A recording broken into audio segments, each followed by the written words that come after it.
Hello everyone, I'm here today to do a review of Pod by Laline Paull, and this has been now shortlisted for the Women's Prize for Fiction. And I have read this together with Lauranne, so I will link her channel down below. We badly read this. She hasn't finished yet, but still I wanted to talk about it. So this is about dolphins. So we follow the protagonist Ea, which is a spinner dolphin.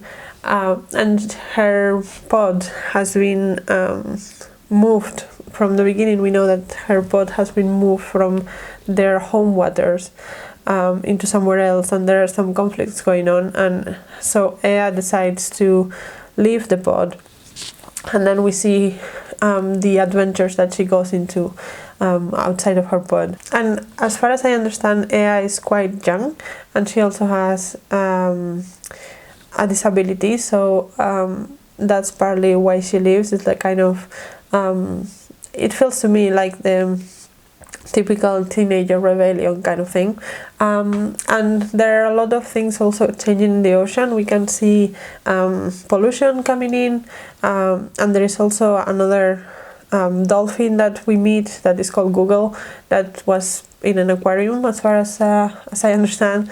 So there's quite a lot of subtext in that sense, and there are also sub-characters. So Ea is the main character, but as I said, there is also Google, for example. There are other fish that we follow. There is a remora that at some point attaches, remoras are sucker fish that attach themselves to other bigger fish, and at some point one of them attaches to Ea, so we also learn about her story. So we have different characters coming in and out of this, but Ea is the one that is the most talked about. And yeah, basically we just follow her in the ocean and the adventures that she goes through, and the hardships she goes through, and a lot of it is because of the effect of human intervention.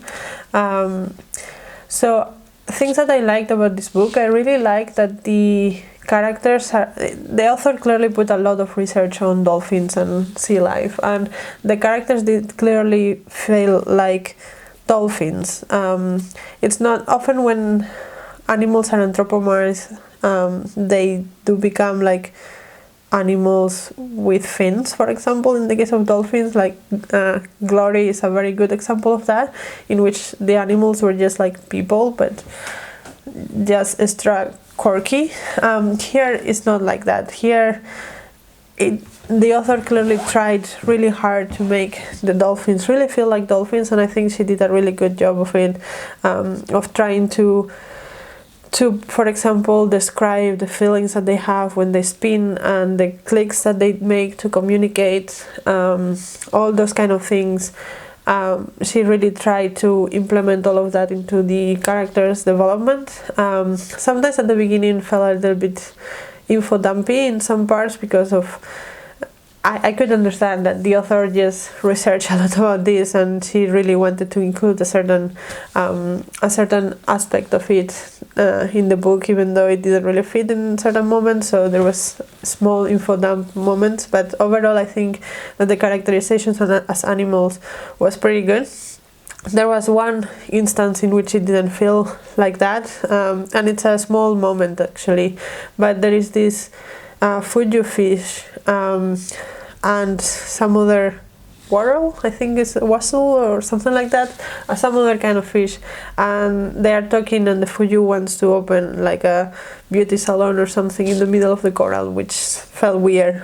But other than that, and I'm sure that probably the Fuju are very, like, I don't know, image sensitive or something, but yeah, that felt a little bit weird. But in general, like, the animals do feel like animals, which I think it's a success of this book.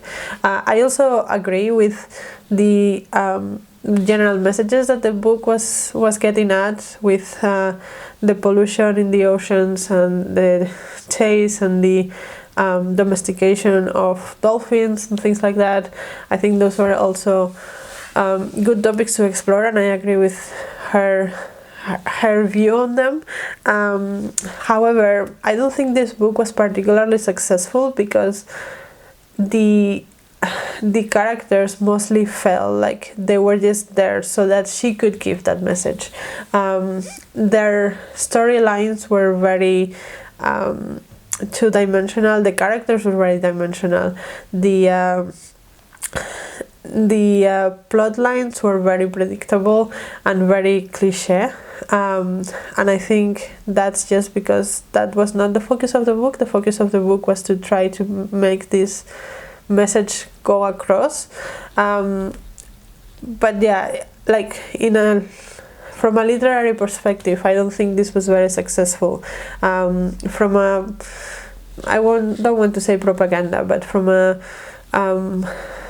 discussion of topics point of view, yes. From a research brainy point of view, yes, this had very valuable things, but from a storytelling point of view, this was not a great book, and from a character's point of view, this was not a great book. So that's how I felt about it. That's also, I think, when I have problems connecting with this book. When I was reading, I could have stopped reading this book at any point and I would not have been sad. So I think that's also why, because I didn't connect to the characters, because the characters were so two-dimensional and their plot was so predictable, and all the things that you think are gonna happen at the end happen at the end, and yeah, the end was particularly disappointing. But yeah, I mean, the writing style was also like nothing special. Not particularly bad either, but just nothing special. But yeah, I was a little bit disappointed about it, because honestly, it sounded quirky and interesting and different, and at the end of the day, it just felt very mediocre. And not very different at the end, because the storylines and the plots and the characters were so two-dimensional. So yeah, unfortunately I didn't love this. I'm still glad I read it and I know now how I feel about it. So yeah, and let me know if you have read the piece by the same author and if it's a similar story, because I was interested in it before, but now that I have read this, I feel like it's probably going to be a similar thing in which the characters are just there to move away along the topic discussion that the author wants to do, and I'm just not up for that. So let me know if that's the case in the comments.